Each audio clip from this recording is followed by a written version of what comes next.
Hi everybody, Cohh here with a quick build video to let you guys know what I've been doing in Outward. Outward is an open world RPG with 2 DLCs. I've been having a huge amount of fun in it, but it can be a little daunting for first time players. So I thought I'd make a quick video showing a build that I've been doing this run, which I've really enjoyed. It's a really solid build, offers some serious potential while at the same time being pretty defensive. So yeah, let's get right to it. So this build right here is a polearm using build. The reason I use polearms is because it's a long reach weapon that's not only long reach, like a spear, but also has mostly sweeping attacks that hit multiple enemies. So especially early game, this can really help. The build revolves around 3 key classes. Warrior Monk, which I use primarily for the counterattack skill and the brace skill. I also use focus to get discipline, and we use the passive for more damage reduction. And then we are also a hunter, and the hunter grants predator leap, which I use to get into combat quickly. It also uses the feral strikes if we want to spend our rage boon, which we get within rage, which is another hunter skill, to do some extra damage and apply a bleed. And then we also have some pretty good passes with that as well. The final class that we unlock is mostly just for travel, and I get a lot while I'm streaming is, how is he so fast? Why is his stamina not going down? We only take mercenary for a couple key passives. The first one being Marathoner, where sprinting consumes 40% less stamina. And then we also have Swift Foot, where the movement speed is increased by 10. So that entire class just is some passives for us. It really helps.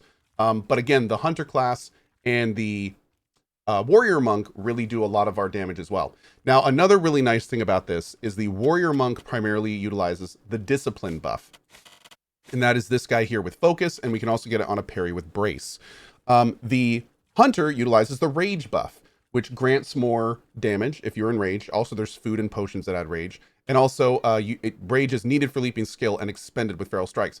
However, the cool thing about this build is that both of the buffs of Warrior Monk and Hunter actually synergize with the main polearm skill, which is Moon Swipe. Double attack deals high damage that increases in power if you have Rage or Discipline, and those stack. So if you put Rage on yourself, and you put Discipline on yourself, not only are you buffed at that point, you're doing more melee damage, you're doing more regular damage, but then if you use this, that double attack then stacks twice. So it's really good. You can actually jump in with Predator Leap, take 1 swipe or 2, depending on the impact of your halberd, to knock the enemy down, take a few steps forward to stand right next to them, and then slam them with a Moon Swipe, and that'll kill like most things. It's also a wide range too, so it's pretty nice.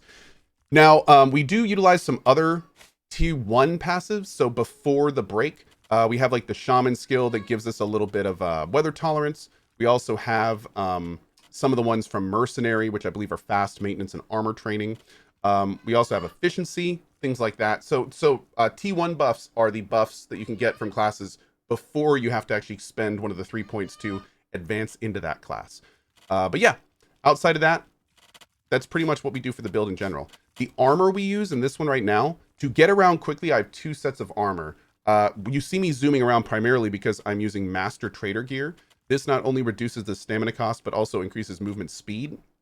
So I usually run around in this. Now, in the new DLC, we did just find a new breastplate that I'm using too, this Barrier Breastplate, which actually has 5% more move speed than the Master Traders. So I may be zooming around like this too. But then whenever I get into combat, I usually drop on some Antique Plate.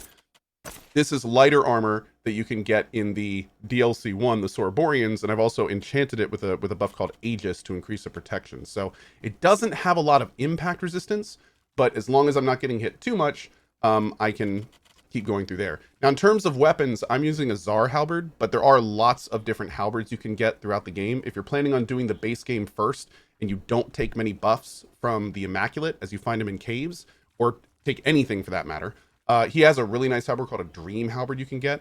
Also in DLC 1, there's lots of horror enemies. You can get a horror halberd that does some really cool stuff as well.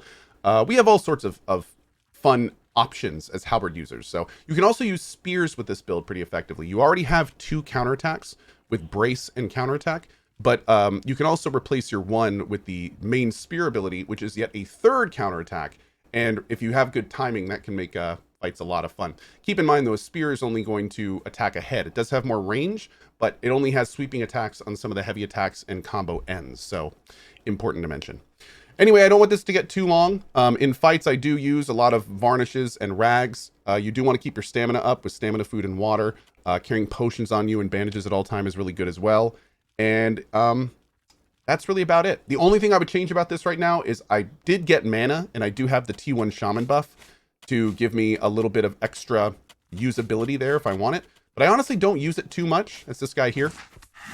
And I think I would have been fine not taking any mana so far. So yeah, that's about it. Hope you enjoy this build as much as I do. It's definitely been a lot of fun. And thank you for watching. Have a great time in Outward.